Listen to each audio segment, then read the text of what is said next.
Good evening guys, welcome back to the channel. It's your boy Sly Geordie and welcome back to F1 23 My Team Career Mode for the Qatar GP. We are 7th in the standings, getting into a little bit of trouble now. We're under pressure from Fernando Alonso and Lando Norris. Of course, we've been fighting them for most of the season. We've been beating them for most of the season, but Aston Martin and McLaren, they're starting to make some big developments now, and I think this was the final episode before the last patch where McLaren have actually now gotten a big upgrade in terms of their performance, and it's been applied to these career saves as well, which I think is just usually when it comes to driver overall changes, like we're given an email in the game to actually be able to change it, but no, they've just applied it to McLaren, which means from next episode onwards we're now going to have serious trouble from Lando Norris as well. So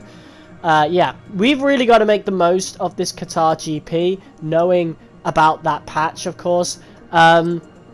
But first of all, it's time to sign a new sponsor, and of course, since we've started to slip a little bit in the second half of the season, we need to have a sponsor that is a little bit easier. So I was a bit unsure of what to go with. Of course, we just couldn't stick with our previous one anymore. I forgot what it was. But yeah, I'm pretty sure that was like earn 5 points in a race weekend, which quite frankly, we're just not capable of anymore. And so I had a brief look through all of these, but I think we actually ended up going with Echo, because Echo looked pretty easy. Like I wanted an easy sponsor at this point.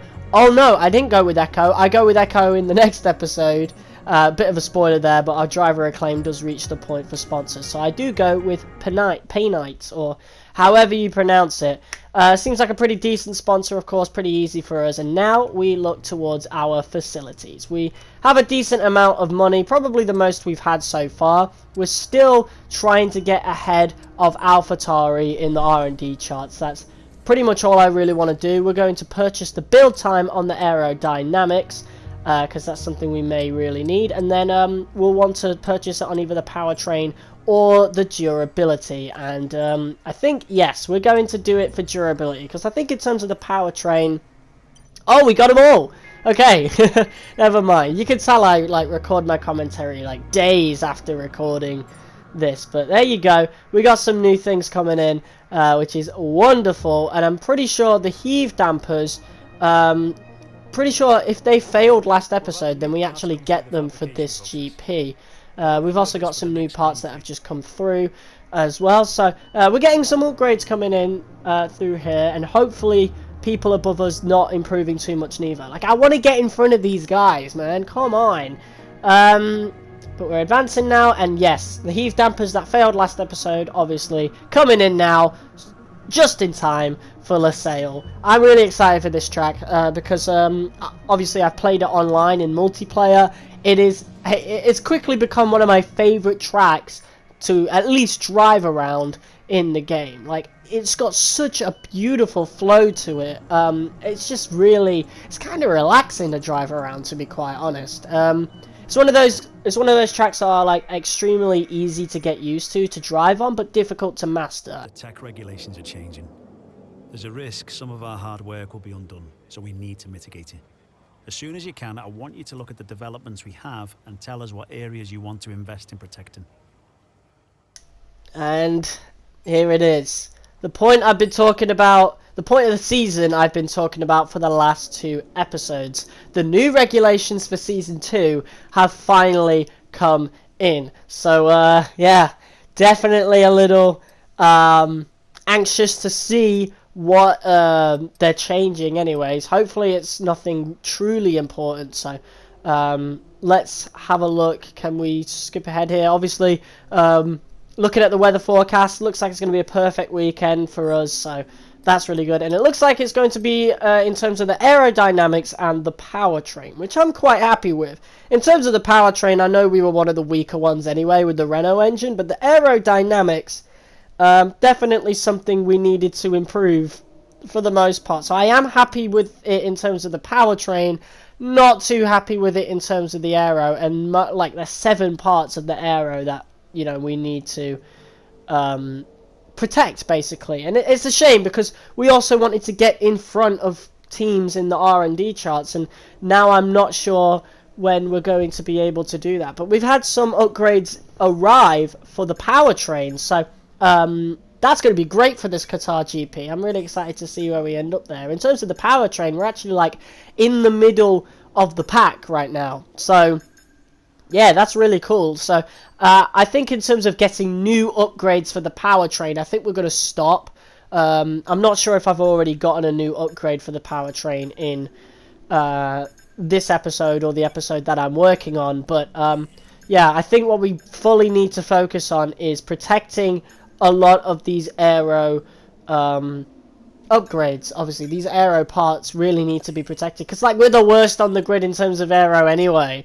So yeah, definitely something we need to improve. And still, we just can't seem to get ahead of AlphaTauri because every time we seem to get an upgrade in, they seem to get an upgrade in too. So yeah, that definitely does suck. But I hope we can properly get some upgrades in. I think we could maybe cheat the system, I suppose, where we just ignore some of the orders, some of the regulations, and just keep improving this car, which would definitely put us ahead of teams. But I'm thinking maybe after this, maybe teams are going to start slowing down anyway in terms of like getting new upgrades, and they're going to want to just protect their parts. I hope so, because then maybe we can start trickling in some new upgrades here and there as well. But mostly that will be to do with the aero, and quite frankly, most of our aero parts are needing to be protected. So yeah, I'm hoping things all go well. I've got a lot of uncertainty going into Season 2, because obviously in Season 2 I want to start challenging the top 6, 100%. Like, even if we don't start challenging for the championship, I want to break into that top 6 and at least like start fighting for actual genuine victories on some tracks. But yeah, this car felt really good around Qatar in practice. Of course, I ended up making another setup for this one, or well, taking a setup from online, testing it out a bit, tweaking it to how I would personally want it. And around Qatar in the corners, this car feels absolutely amazing. Although I do think on the straights we're going to be a little bit of a sitting duck. Maybe. We'll see. But of course we got some qualifying. And I think we'll make so much time in the corners anyway that like we just won't have to... Maybe we won't even have to worry about Lando Norris. I mean, I don't think we have to worry about him anyway. But that is a bit ominous. Top of your screen right there. Fernando Alonso, just as I was about to talk about him, he sets the fastest lap, which isn't good as well, but we did set a purple sector for sector 1 there, but I think somebody else took it as it's now green in the top right, who knows. But we were the fastest there. But yeah, as you could probably tell, we seem to be like really flowing through this track quite well. We are definitely pushing it to the limits in terms of what the track will allow, but yeah, there's another purple sector, so we're faster than those guys who are setting fastest laps. Charles Leclerc with a 122.7, so whether or not we still keep those purple sectors, I don't know, because nobody else seems to be setting times now. Leclerc seems to be the fastest. So as we come onto this final corner now, you might also notice at the bottom of your screen our ERS has ran out, so Qatar is exposing just how weak our ERS is compared to other drivers on the grid. But a P2 isn't bad at all, and I felt so secure in Q1 that I didn't go out for another outing. I just kept it as it was, and we got a P9. Of course, Théo Pourchaire also is... Well, he's knocked out, obviously, so that sucks. And we go for our first lap in Q2 here, and of course, once again, our ERS has ran out. So I think we should probably start saving ERS in terms of the in-lap, or the out lap, I suppose, because obviously it's set to hot lap primarily as soon as you go in, and I'm pretty sure that's what we did for Q2 here. I'm not sure though, but as you can see by the top right, we've actually set 2 purple sectors. We're the fastest on the grid here so far, and I think this is now going to confirm what I said earlier about how we're basically going to be a sitting duck on the main straight. because we've set a purple sector in sectors 1 and 2, which means if it should be a pole position, it should be P1, but it is not because of the ERS issue.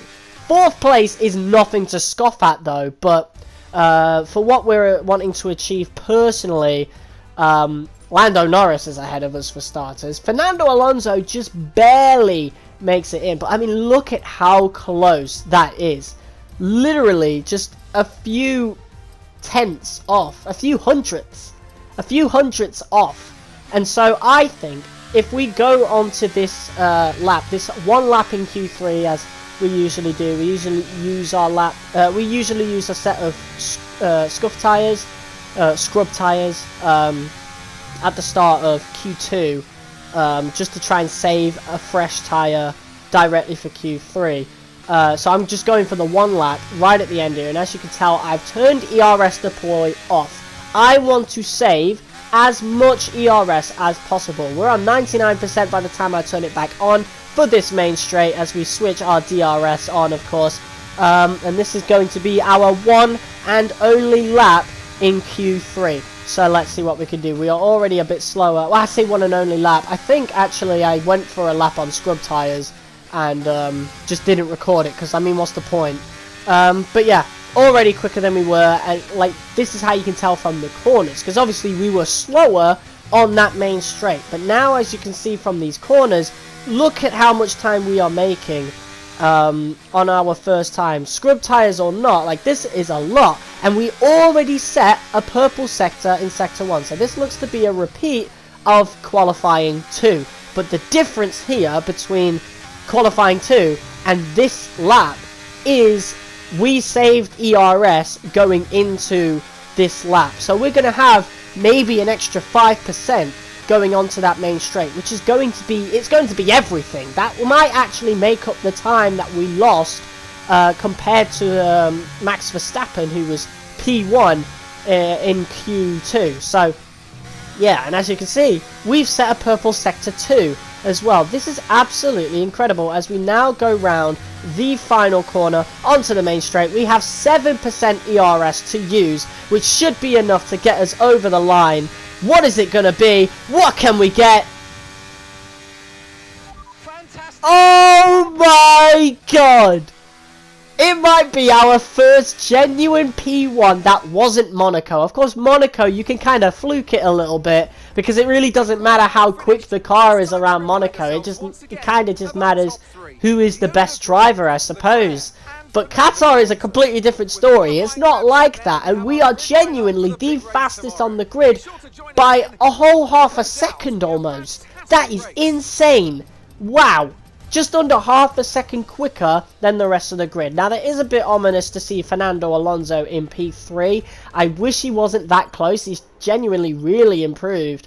But that was great. And obviously, I'm still doing all the practice sessions, trying to do all the objectives. So now we're protecting more parts. This is what we need to start doing. We need to start really focusing on this. And I'm hoping maybe, just maybe, we can really improve this to the point that we can actually maybe get some fresh upgrades going into the last 2 races of the season because of how quickly we can protect these parts. I don't know. We'll see. Here we go. Sprint race time. Let's do this. Let's run you through the driver grid order for today's exciting sprint.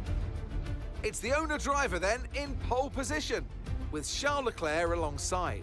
Considering the rest of the grid, we have Fernando Alonso, Russell, Hamilton, Norris, Verstappen, Perez, Sainz, Oscar Piastri, Ocon, Albon, Joe, Gasly, Hulkenberg, Bottas, Magnussen, Stroll, Tsunoda, Teo Pourchaire, De Vries, and Logan Sargent.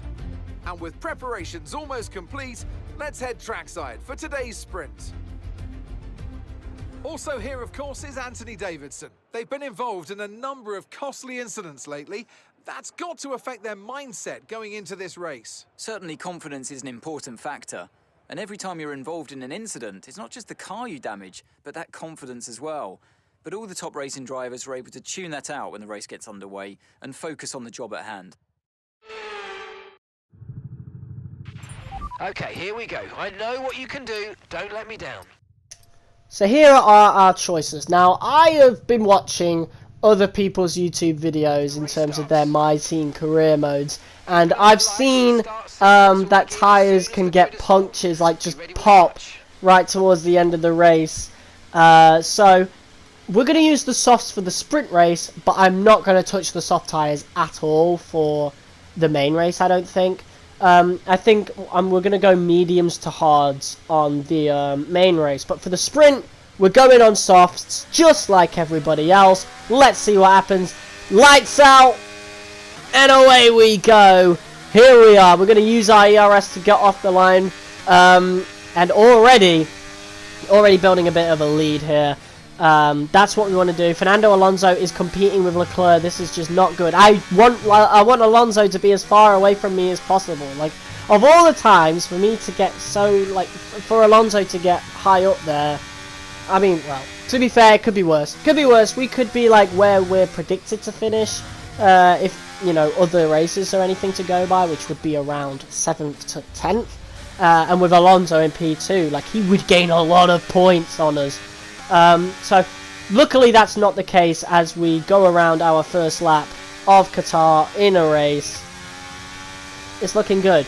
P1 comfortable as well, just over half a second ahead of Alonso. And you can already see just how much ERS we've used. Like, this is pretty much how I usually use the ERS on the first lap, just to try and gain as much time as possible.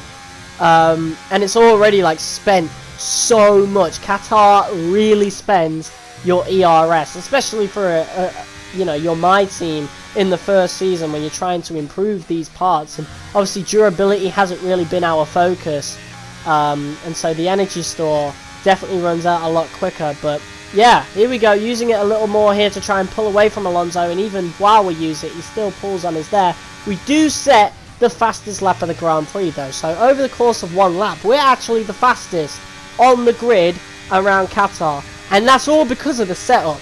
And obviously now we're skipping ahead to lap 5. Charles Leclerc speeds past us. Verstappen nowhere in sight. He must be one of those Red Bull, like, either way, like, he's outside of the top 5, which is terrible for him, because Charles Leclerc is his closest competitor in the championship. And so this is going to be great for Leclerc. He's not in my fight. I'm going to let him pass.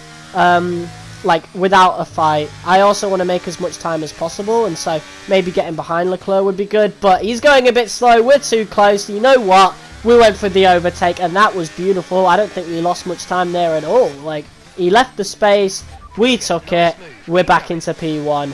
And as we skip ahead now to lap 6, going on to lap 7, I do try to squeeze Leclerc out a bit there, but obviously he's coming past, and there goes Fernando Alonso looking to try and get past as well, but too late. But you can really see how much time these guys are making on me in the straights, you know? Like, talk about the top 6. Now we gotta talk about the top 8 now, and I'm clearly the slowest of all of them, you know? Right now Norris is struggling, of course, but it's only a matter of time before that patch comes in, and you know, we start to get under a lot of trouble from Lando Norris. Like, it's not looking good for the rest of season 1. It might be really difficult to really get any sort of position. So I'm hoping I'm hoping on some of the tracks we have enough space to like defend. So when we do come under a lot of trouble, like for example at Silverstone, if you remember, like we were able to battle with Max Verstappen for like 5-6 laps straight. So I'm hoping for situations like that, because then I can really fight Alonso, then I can really fight Norris. But I think on a track like maybe Las Vegas, for example, we're going to really struggle. I am planning to go maybe run 0-0 wings. I wasn't planning to at first, if you guys saw a previous video of mine. But we might go with the 0-0 wing strategy at Las Vegas. But as of now, for the Qatar GP, a P2 in the sprint race. That's beautiful. That is absolutely beautiful. Could we have gotten a P1? Maybe, but I'm not going to complain too much about it. What is that, 7 points? I'll take a free 7 points any day. Any day. And there you go. That's the end of that sprint race. We don't have a like podium cutscene or anything. Alonso's behind us with 6 points. Lando Norris gains the 1. Verstappen all the way down in P6, so he's got to start there and try to catch up to Leclerc. Wow, the championship is interesting. Perez is there as well. Look at how close the top 3 are. Wow, just wow. Wow. I mean, obviously I haven't been paying attention to the championship that much, but yeah, crazy scenes. And obviously we're still competing with McLaren and Aston Martin for that place in the constructors. It's going to be a very interesting second half of the season. From the desert rain. Well, there's not been much rainfall, but it's concentrated right here and just in time for the Qatar Grand Prix.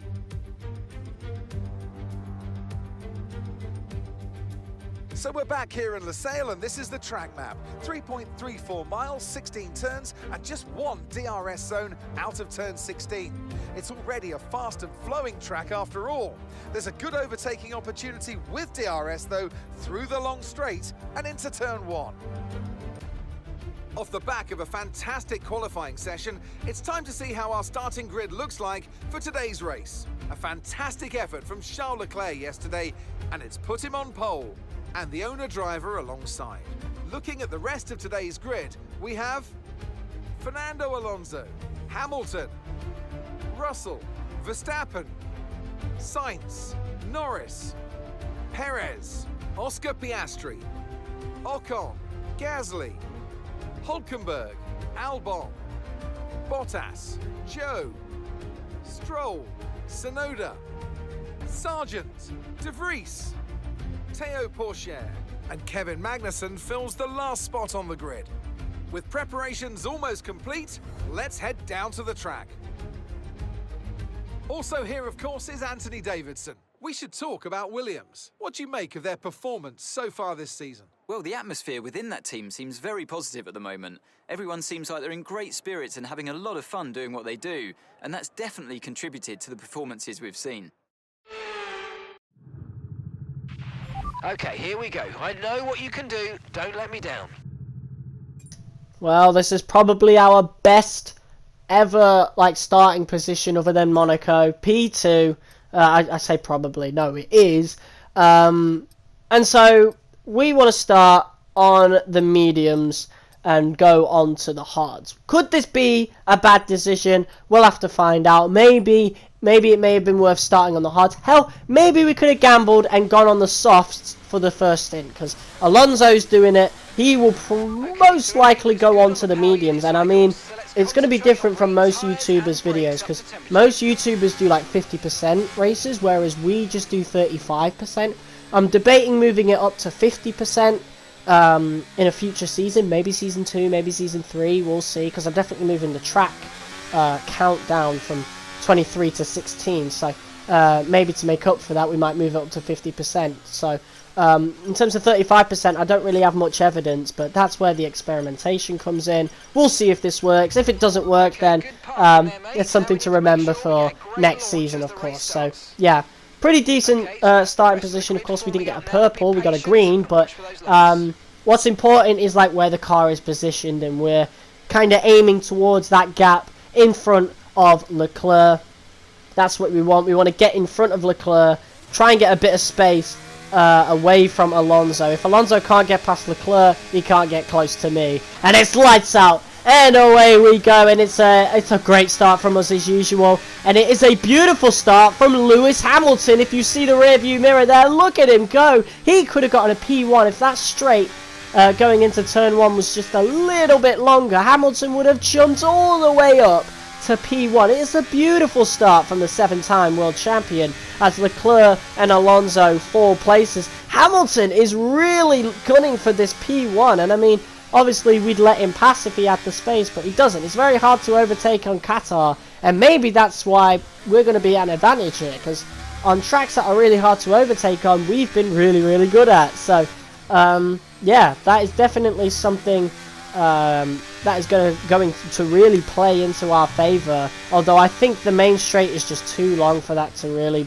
be of any importance. I think we're going to probably lose positions anyway, but Our main objective is to stay as close or as far away in front of Alonso as possible. People like Hamilton, Leclerc, Russell, Sainz, Verstappen, Perez, just not in my fight. Like, I'll just let them pass.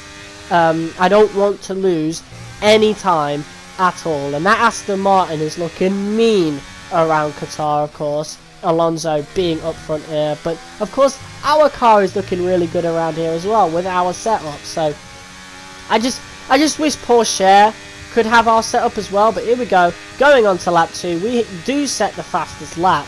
As Lewis Hamilton, though, does overtake us. And, obviously, we've let him pass. I'm not going to fight him too much. Alonso and Leclerc are battling. So, maybe they'll lose a bit of time to me. And they are, if you pay attention to the top left. My engineer's getting on at me to use my overtake, but quite frankly, did you see the sprint race? Did you see qualifying? I'm not going to be using my ERS. I'm going to use it when we really need it, and right now we don't really need it. Like, our pace is looking ridiculously good, and so I don't want to use it too much, you know? I want to keep up with Hamilton, sure, but I know now he's probably going to stay quite far out ahead, but Leclerc and Alonso, they're battling so much that we've gained over, like, we're almost over a second, well, we are over a second ahead of them now, so that is beautiful. That is exactly what we want to happen, and hopefully Russell gets into the mix as well as we chase down Lewis Hamilton here, but not quite chase down, of course. Our job is to maybe, like, get into the toe, get into the slipstream, and just try and stay close to Hamilton, let him kind of pull us away from Alonso as much as possible here as we now go onto the main straight. Of course, we're not going to get the DRS, and I mean, look at how quickly he's pulling away there. Wow! And that is that's the power, and of course plays into the setup as well. That's just the power difference, and obviously with the setup, like I just said, our speed is a little bit lower to compensate for extra good handling. But we now skip ahead to lap 6, and those soft tyres on Lewis Hamilton are starting to look a little worn. We are losing some time to him as well. Again, like I said, Qatar is a very difficult track to overtake on, and we just can't seem to get past him right now, and I might have to force an overtake as we go onto the inside here. Bit of a collision with his back right tyre, but we do manage to get round him. Not the cleanest of overtakes, but a good one nonetheless, as we now take P1. On these mediums, we're going to be looking the best out of most of these people now, but Alonso is still looking really good on those softs, you know. Sorry for that. My throat, I'm still a bit ill, so my throat is still getting a bit irritated. But yeah, Alonso is looking quite good on those softs. He's keeping up quite well. He's actually in front of Leclerc despite now being on what should be weaker tyres. But I mean, look at that. Wow. That Mercedes absolutely blitzed us. And I think at this point, maybe we should have started on the softs. Maybe we should have started on the softs and gone onto the mediums. Maybe that would have been a better decision. I don't know, but for now we're going to stick with the strategy. I think my pace was really good on the mediums. It can't be much worse on the hards, surely, right? So we're going to go onto the hard tyres. We're going to stick with the strategy. Of course, our only other choice would be to switch onto the softs, and doing the softs for 12 laps around Qatar, yeah, it would just be the worst decision. So we're locked into this strategy after starting on medium, so we're just going to have to deal with it, even if it is a bad strategy. But here we go, coming out on the pits, on the hards, for 11 laps. Let's see if we can do this as we now come to the end of that lap, as some people are starting to pit here. Alonso is probably one of them as well. My teammate, though, still hasn't pitted for some reason. He's going to keep going, and I just, god damn it, when are they going to add the feature where I can decide my teammate's strategy, man? Like, these F2 drivers, we can really start pushing them up there with undercuts if we were just able to decide the strategy. But yeah, as you probably saw there, Fernando Alonso is in the dust behind us. Only just behind us though. Lance Stroll spun out as well, so not looking good for Aston Martin so far, as we now dive onto the inside of our teammate Théo Pourchaire and start to chase down Nick de Vries now, who won't be available in any new save files anymore. Is just completely erased from the game now, replaced by Danny Ricciardo. But yeah, in our save file, in our series, it will always be Nick de Vries. I'm quite puzzled as to why Danny Rick isn't going to be added to the driver market. Very strange. So we're not going to see Ricardo in this career mode anyway, so that does suck, obviously. But I don't know how long I'm going to do this MyTeam series, because I'm thinking like at some point we'll end it and then move on to next gen. But I don't think I'll continue the MyTeam series on next gen. Maybe we'll do a driver career series instead. I think that could be a really cool idea. And I think by the time I feel like ending the MyTeam, I think we'd be like 5 seasons in anyway. So yeah, those are just thoughts I've been debating recently, as Fernando Alonso has finally overtook us just a couple laps later on lap 12. He's just going to leave us behind now. It's clear to see, in terms of battling Alonso, this was the wrong strategy. And, you know, that's just what it is. The length of these races really can dictate, you know, strategies. Because, obviously, other people on YouTube, they do 50%. And, obviously, not going onto the hards ends up being a bad decision for them. But for us, yeah, we probably should have started on the softs. We probably should have. And we're now obviously paying for it as we lose another position. Max Verstappen has overtook us, and now we're once again going to see the Mercedes of Lewis Hamilton fly by, as we are now out of the podium by lap 16. And of course, Fernando Alonso is leading the race. Yes, he's being chased down by Max Verstappen, but Alonso is going to be on the podium most likely, which is just, oh no, not what we want at all. And now we skip to lap 17. Hamilton isn't that much quicker than us, but he's, you know, oh my god. And there, that corner, just like we failed a bit before in the sprint race. Yeah, Leclerc manages to overtake us as we hit the sausage curbs and, well, not the, I don't know what they're called, speed bumps, whatever. We've taken damage now to our underfloor. And look at how pitiful this is, you know. We can't even outpace the Ferrari with DRS, bro. Like, we've really been affected here. And I think this is going to be the time where Charles Leclerc is going to overtake us. And a P5 is what we're going to have to aim for now. Because, I mean, look. Our other challenger, our other rival, Lando Norris, is there in P6. As we now come round the last corner. We are happy with it, but I mean, look at how much time he did pull on us. A couple more laps and we would have lost to both our rivals, so not very good for us in terms of battling Alonso, but we are in front of Norris still, so that's good. We've made the most of that situation as we could until, obviously, next episode when McLaren get that patch and we're really going to start running into trouble. Night sky, they win the Qatar Grand Prix, and what a performance it was!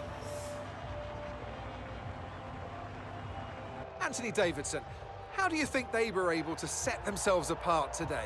I think a large part of the result comes down to temperament. They were able to keep their heads when everyone around them was losing theirs, and that's allowed them to get the best out of the car, to maximise the strategy, and to stay out of trouble.